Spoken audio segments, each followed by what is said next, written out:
даваме начало на една нова поредица, на нещо ново от Кендуро и Тео, а именно записването на подкаст, епизод или все още не сме намерили име на това ново начинание. Общо взето ще се стремиме след всяко състезание на Тео да разговаряме с него, за да направи обобщение на своето представяне, да ни даде малко така детайли от кухнята, какво се случва на световната сцена. Една от причините, поради които решихме да започнем тези серии е, че като цяло световният шампионат и състезанията от най-високо равнище не са отразени по най-добрия начин.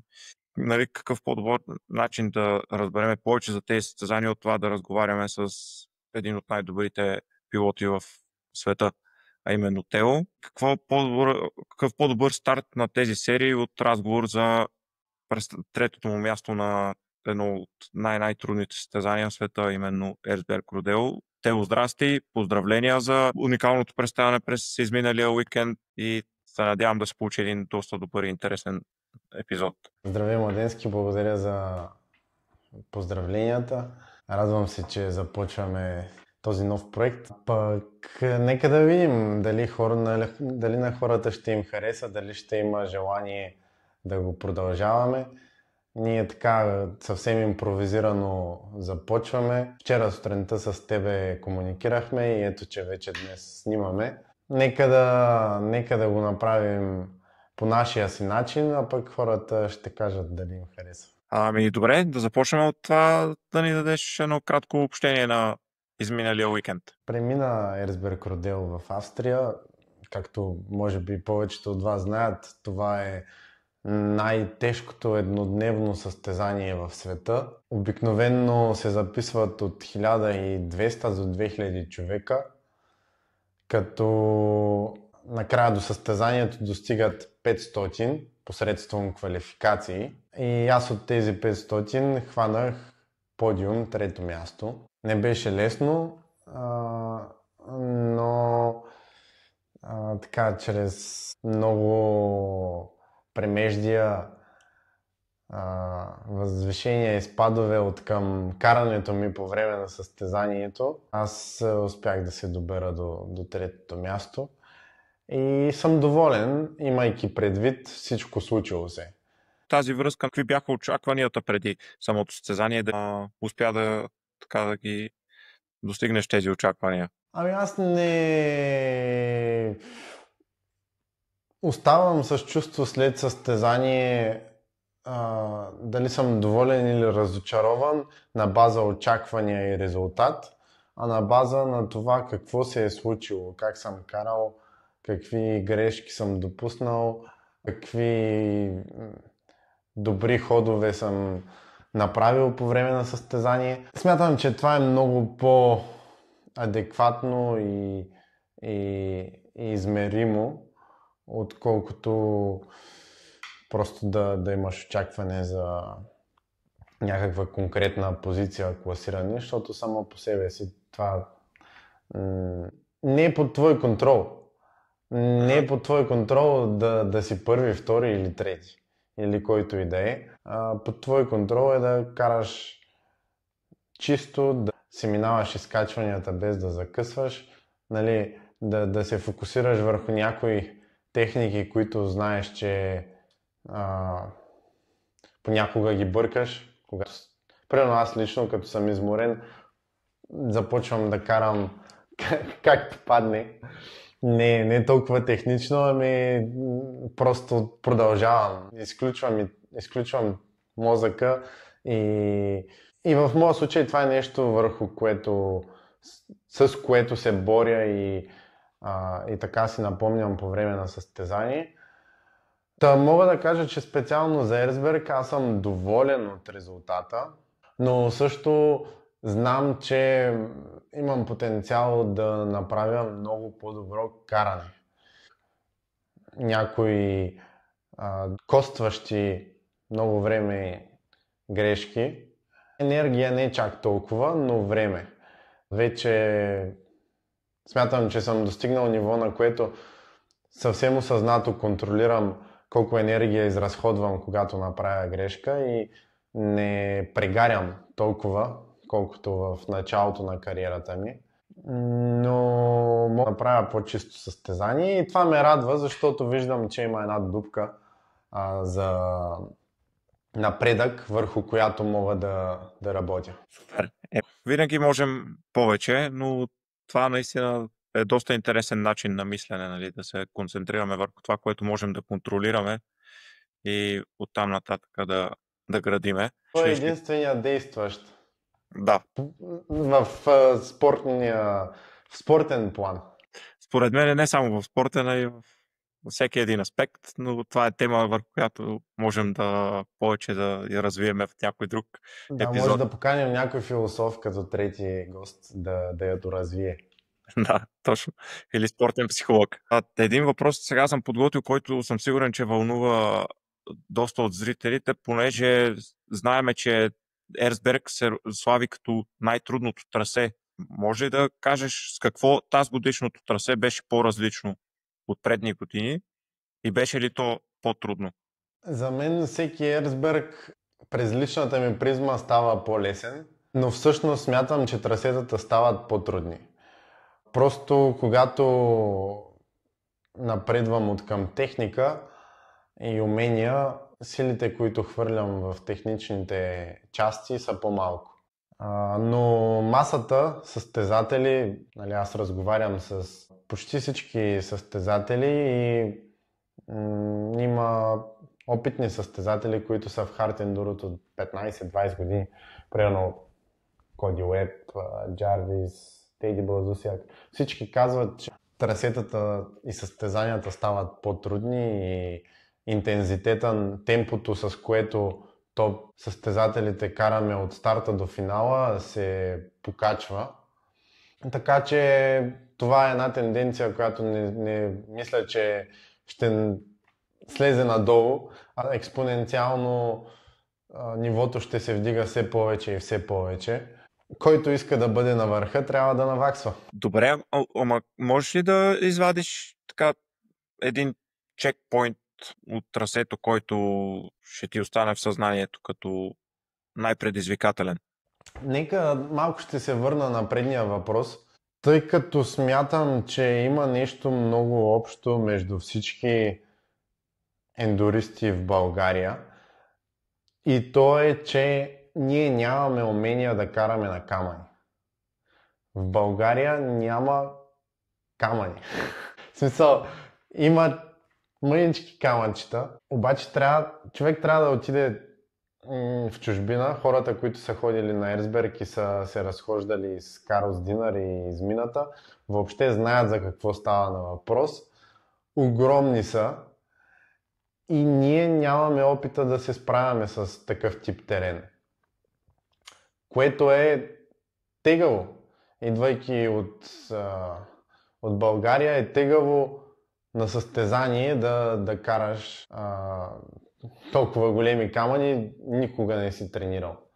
И затова за българите е много трудно да направят добро класиране на Ерсберг.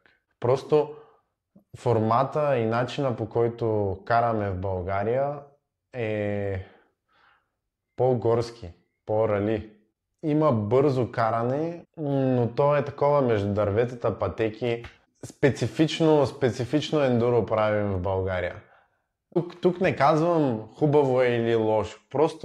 Просто начина, по който ние караме в България и по който е форматиран шампионата и се правят трасетата, е такъв. Но това, което трябва да стане е експоненциално да се повиши трудността на трасетата в клас Про в България, за да може нивото малко по малко да се качва. И аз съм така отворен да помагам на всички момчета с най-вече съзнания към момента, защото съм фокусиран върху моята тренировъчна програма, нали, професионален спортист съм и професионален състезател и към момента нямам времето да се занимавам много с обучения, но пък мога да им помагам с това как да се подготвят, как да да тренират ефективно и въобще да се вдига нивото. И смятам малко по малко от тук насетне да започнем да вдигаме нивото на ендурото в България. Защото е необходимо, ако искаме да имам други момчета, тръгващи от националния шампионат и стигащи до подиум на Ерцберг Родел, трябва да започнем да вдигаме нивото стъпка по стъпка. Дори на Ерцберг, като бях на регистрациите, се срещнах с 2-3 момчета от българския шампионат, които участваха в Ерцберг. И си говорихме и аз ги питах как са трасетата в България. И те ми казаха, че са прекалено лесни за клас Про. И това не вярвам, че го казват с цел мрънкане, ами казват, защото те, излизайки в чужбина, виждат каква е разликата и страдат по време на състезания, защото не са способни да се справят с толкова труден терен. А пък трябва да е обратното, нали? Подготвителните състезания трябва да са много трудни. Да им е трудно да завършат на момчетата и да не мрънкат, че им е трудно. Защото това е начинът да прогресираш. Ако ти е лесно, ще си караш лесни трасета и няма да има прогрес. Разбира се. То вече зависи от каква е амбицията на човек. Да, така е. Ти ме попита дали има някой конкретен чекпоинт или участък от състезанието, който така да ми остава в съзнанието. Бих казал Карлс Динър. Значи има много други трудни участъци, но Карлс Динър си е емблематичен и доста разпознаваем участък, също е труден. Защото е необходимо да си много прецизен, да си подбираш траекториите перфектно по камъните. 1-2 метра дупки между някои камъни и ако залитнеш, изгубиш баланс и събориш мотора в дупката, състезанието приключва до там. В същото време, когато пулсът ти е на 170-180 удара в минута, баланса и някои не реакции, но баланса определено става по-труден. Трябва човек да опита просто. Може и да не е с мотор. Избягайте един спринт да ви се вдигне пулса на макс и после се опитайте да ходите примерно по права линия или да стоите на един крак. Трудно е. Трудно е, още по-трудно е, когато си 3 часа на такъв пулс и трябва да си изключително прецизен. За мен Карлс Динър е емблематичен участък и все още остава участък, върху който аз лично се концентрирам най-много, защото знам, че там имам нужда да работя и там имам потенциал какво още да подобря в карането си. Супер, надяваме се до година да го има това подобрение и да си още 2 места по-нагоре. Благодаря, ще работя за това. Пък времето ще покаже. А сега, след като изброихме спецификите, тъй като изброи спецификите на трасето, може ли да кажеш дали по някакъв начин твоята физическа и ментална подготовка се променя преди това състезание и всъщност как се подготвяш и на физическо ниво и на психическо ниво за едно такова състезание? Аз лично не правя специфична подготовка за Ерцберг от към физика.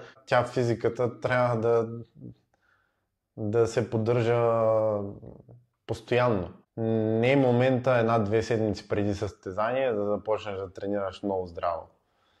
Трябва да тренираш здраво през цялата година, да си силен. Нашия спорт е много комплексен. Много комплексен.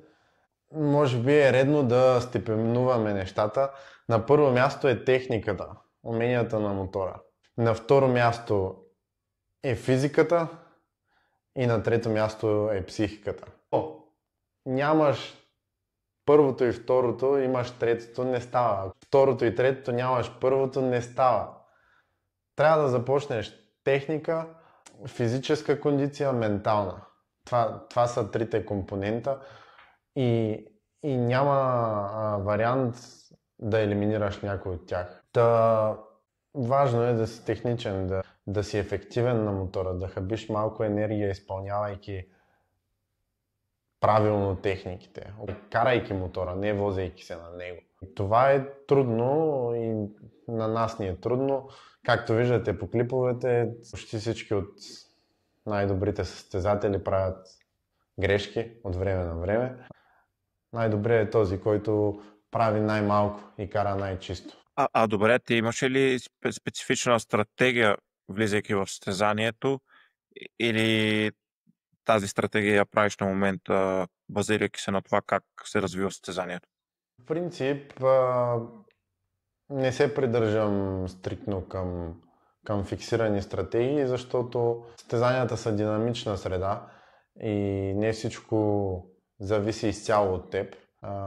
Ти можеш да стартираш перфектно, ама някой друг, примерно, да ти влезе вътрешно и да те изблъска от завоя и да тръгнеш последен.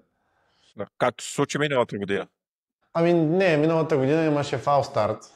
Момче реши да тръгне 15 секунди преди сигнала за старт и после тръгна още един, после тръгнаха 10 човека и аз по едно време си казах, то май аз ще тръгвам, има шанс да не върнат старта и тръгнах чисто последен. Но да, имам някаква набелязана груба стратегия, примерно знам, че е хубаво да направя максимално добър старт, да съм напред, колкото се може по-напред в ранните части на състезанието, защото това е добра позиция. Ако си назад, трябва да изпреварваш. Ако си напред, си на добра позиция и просто трябва да я поддържаш, да държиш добро темпо. И обикновено това е моята стратегия, като също се старая да не прегарям. Тоест, вече усещам къде ми е лимита и до каква степен мога да натискам да карам бързо на по-бързите места и също на екстремните места. Има един лимит, който ако го минеш, започваш да правиш много повече грешки, да изразходваш повече енергия и в един момент силите свършват. Това са нещата, върху които аз наблягам, да съм добре хидратиран, да си вземам чекпоинтите последователно, да карам трасето максимално чисто, максимално точно. Аз от моя гледна точка тук мога да добавя чисто от стратегическа гледна точка нещо, което доста промени спрямо миналата година, беше, че си разпредели силите доста правилно, защото помням миналата година, че на последните чекпоинти ти изглеждаше доста изморен, като че ли тази година точно на последните чекпоинти ти успя да си най-бърз, бих казал, от всички. Да, така е, гледайки обективно, но също трябва да се има предвид, че в момента техниката ми е по-добра от миналата година. Тоест, изразходвал съм по-малко сили на трудните участъци. Карах по-технично, по-малко си бутах мотора. Това ми позволи да запазя сили до финалните етапи на състезанието. Но също така имах предвид в главата си какво се е случило миналата година и карах леко предпазливо. Не се хвърлях на всяка цена да бъда в челните позиции, в там средните участъци на състезанието. Исках да го направя, но допуснах някои грешки, изпревариха ме други състезатели. После просто си карах с моето темпо, докато вече в финалните етапи на състезанието не видях, че имам възможности да напредна и да изпреваря. И то като видиш, че ти се отваря такава възможност, идва един сноп от свежи сили в теб. Та просто ги яхнах до финала. Кажи нещо за шеркото. Как се представи машината, с която се състезаваше? Аз съм много доволен от черкото. На Ерсберг специално нямах абсолютно никакви проблеми. Тя две-три доста сериозни хвърляния. На едно място мотора ми падна от може би 2 метра скала на земята и мене ме беше страх да го вдигна, знаейки колко е високо и представяйки си, че ще има сериозни щети. Но за мое щастие, като го вдигнах, не видях да има абсолютно нищо счупено по него. Разбира се, при такъв тип грешки и хвърляния на мотора има голяма доза късмет как точно ще падне мотора долу. И в случая аз имах този късмет, нищо не му се случи, освен деруги от камъните. Но ние си го знаем. В смисъл, стигнеш ли до Карлс Динър, няма как моторът ти да остане ненадран в перфектно състояние. Знаеш, аз съм фирмен състезател от сега. Но пък тук е и момента да кажа, защото много хора си мислят като си фирмен състезател и какво те бърка за мотора, нали? Давай, хвърляй го, чупи го, те ще ти го направят.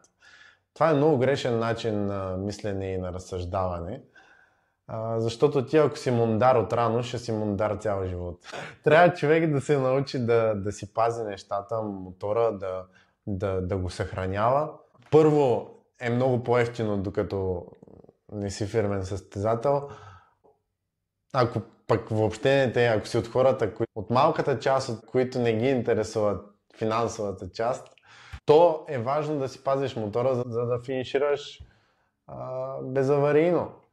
Ключово е да държиш мотора в добро състояние и да си го пазиш. Съгласен съм. Мисля, че всички сме съгласни с тебе. Също се иска да те попитам дали има момент от изминалото състезание, който ти се е запечатал в съзнанието. Аз съм сигурен, че на всички нас момента, който ти запечата съзнанието, са последните минути и битката с Мич Брайтнор до финала. Особено в моментът, в който изпусна ти един завой. Но така, ако може да ни преведеш пък и от твоя гледна точка как се разви тази битка, ако има и някой друг интересен момент, който искаш да споделиш. Първият ключов момент беше когато Мич и Джони се обединиха сили, за да си помагат на Motor X Highway. Имаше труден участък, трудно изкачване с страничен наклон и те се бяха разбрали да си помогнат. Мич отиде да дърпа мотора на Джони, заедно с Джони. И аз в този момент пристигам и ги виждам, че си помагат двамата. И викам, това е моят момент. Директно тръгнах. За щастие успях да се кача перфектно в линията, точно където трябваше да мина. Точно където си представях, там отиде мотора. И се позиционирах мотора между мотора на Джони и мотора на Мич.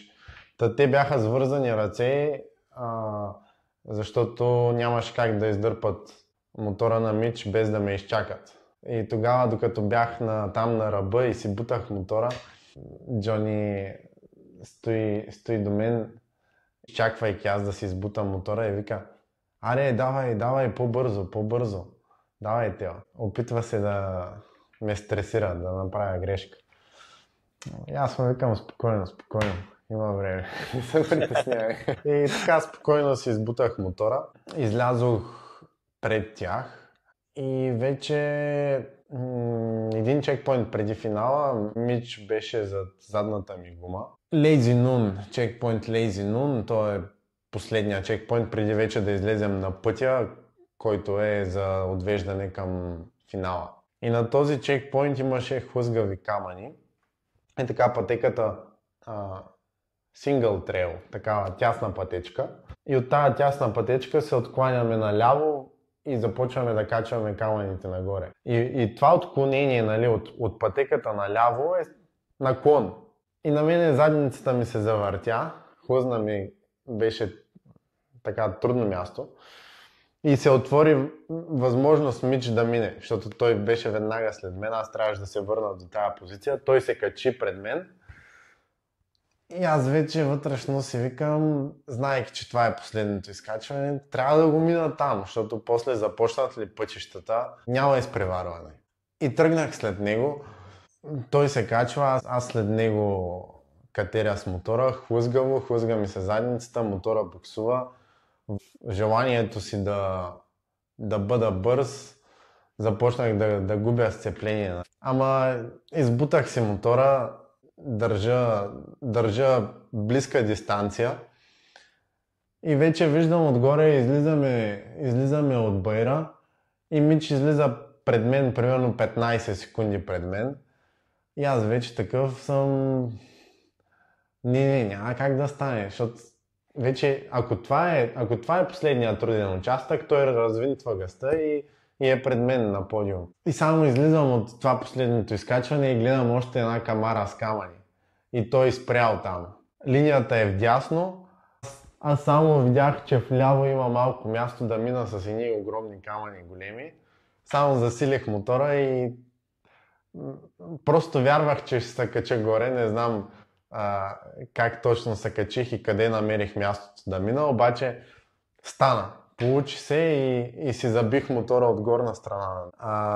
Той там беше принуден да ме изчака да се наглася и да излезе на пътя. И вече излизайки на пътя, аз знаех, че е само газ до финала. По тези пътища има много стръмни спускания през терасите. Нали? От единия път до другия път трябва да се спускаме през тераси и е супер стръмно. Без да има реално пътека, ми само са маркирали стрелкички. И аз знам, че трябва да минавам чисто, ама не мога да си позволя и да огледам много, защото той е зад мен. Ако се забавя някъде, може да мине по-бързо и да ме изпревари. И там спусканията бяха на ръба, много на ръба. Само отивам с скорост до спускането, без да виждам какво идва надолу. И само такъв поглеждам и в рамките на по-малко от секунда трябва да взема решение на кой камък да целя, кой е по-малкият камък от всички, които са пред мен. Така спуснахме се и после имаше едно място с спускане от пролога на обратно.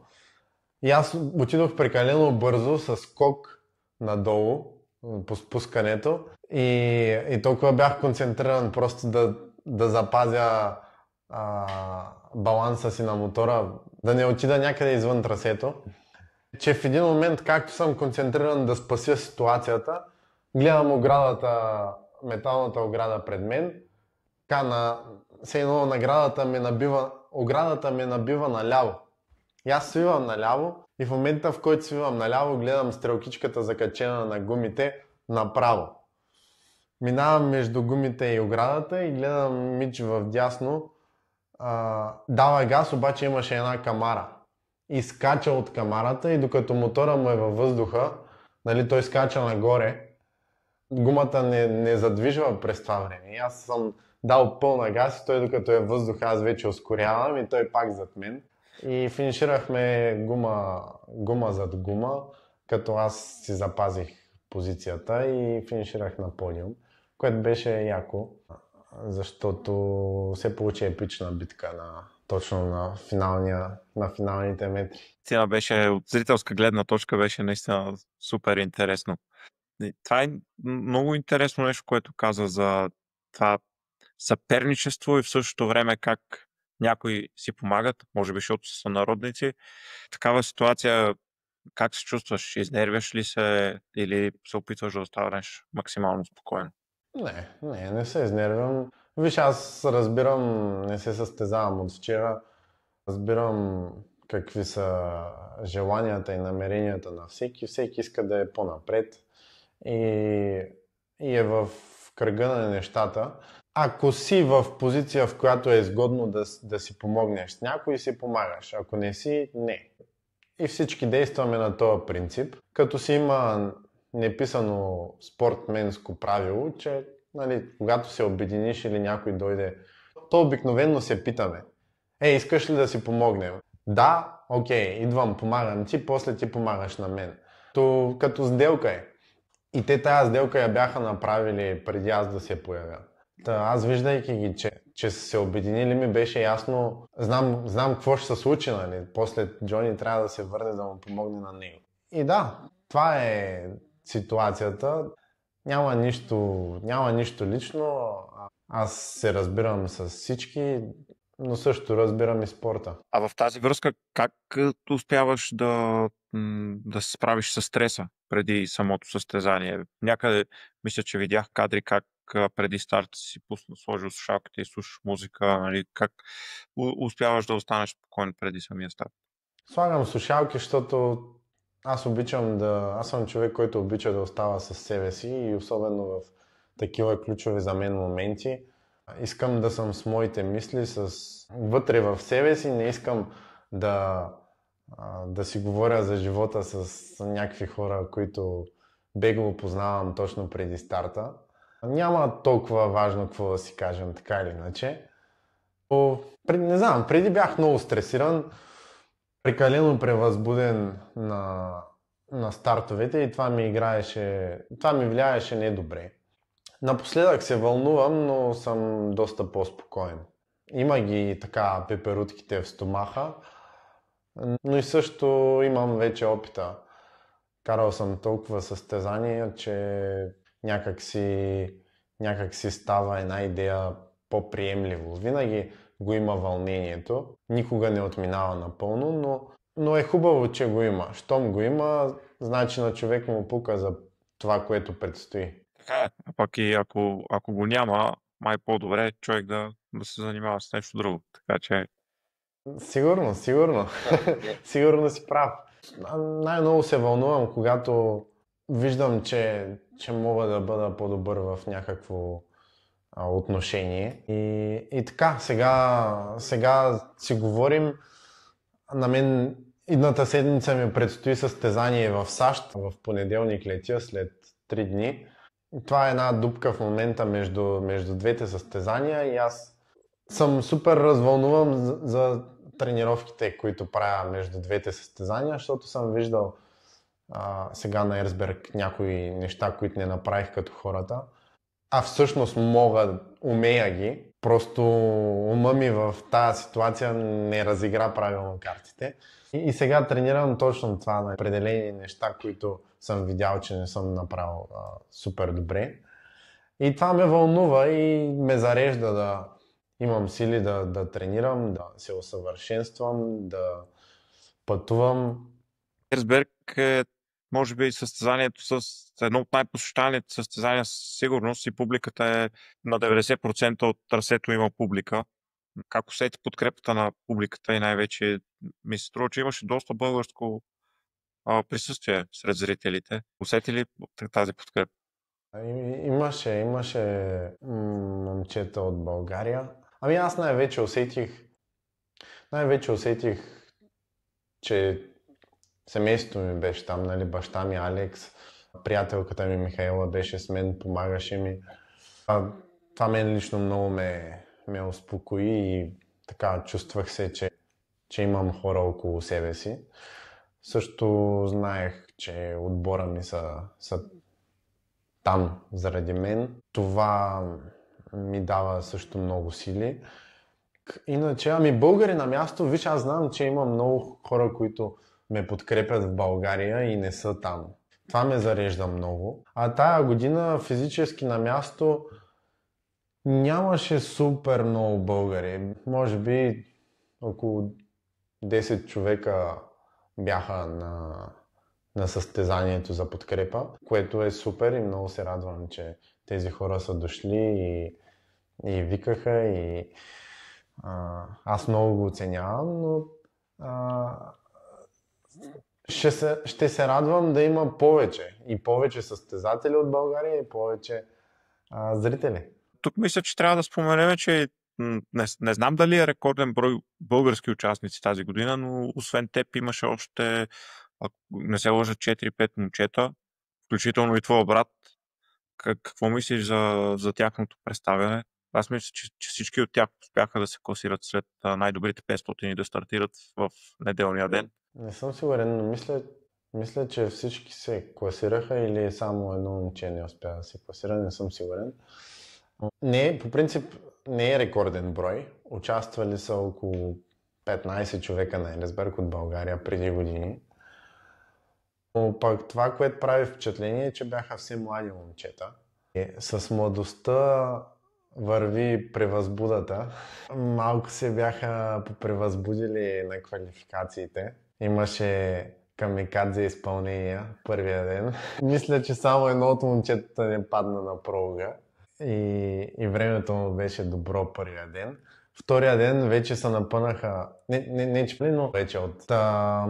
Смятам, че взеха поуки момчетата от опита и до година ще дойдат малко по-спокойни първия ден, докато на квалификациите трасето е чисто. Да, също знаят какво ги чака на Ерисберг и тук е момента да подходят разумно с тази информация и да тренират целенасочено за пролога, да си развият скоростта, да тренират завой и бързина, а пък за главното състезание да карат под технични трасета. Добре, аз си мисля, че с този въпрос така темата Ерсберг я поизчерпахме, но ти ако имаш нещо да добавиш, ако ли не, да ни споделиш какво ти предстои в следващите седмици. Да. Спомена, нали, за пътуването до Америка, но все пак. Аз съм много развълнуван. Сега най-пряко ми предстои, най-прясно ми предстои да хапна една хубава вечерка. Че така съм огладнял. Да, ще видя приятелката ми какво е сготвила тази вечер. Много се вълнувам. Пък иначе състезанията си вървят, тренировките също. И ще държим нашето ендуро общество, българското ендуро общество в течение с новостите и каквото ги вълнува, каквито интереси имат, могат да пускат коментари, да изпитват запитвания. Ние ще огледаме най-интересните от тях и ще се постараем да им отговорим. И за финал, каква е главната цел на Тео за сезон 2025? Виж, на мен целта ми е да стана световен шампион. Колкото по-рано се случи това, толкова по-добре. Аз се целя вече в тази цел от 2-3 години. Все повече доближавам. Ако съм работил и продължавам да работя достатъчно добре, че да усъвършенствам ситуациите и да изпълнявам наученото, ще стана шампион тази година. Ако ли не, ще продължавам да опитвам. От Кендуро искрено ти го пожелаваме и вярваме, че това нещо ще се случи в най-скоро бъдеще. Така че имаш работната етика, така че това е най-важното. Постоянство и сигурен, че ще се получи. Постоянство и усилия, всичко става и с вяра и позитивизъм. Така че ще натискам. Ние ще те подкрепяме и колкото можем ще помагаме. За финални думи, нещо да кажеш на зрителите и на хората в България, нали, които те гледат, на децата, които ти подражават? На децата, прохождащи в спорта, бих им казал ще повторя предходното изречение, да бъдат постоянни, целеустремени сиреч да имат цели на първо място, на второ да работят върху осъществяването им, да имат план как да ги осъществят, стъпка по стъпка, да вярват, че ще се получи и да не се вземат прекалено на сериозно. Спорта и ендурото не е на живот и смърт.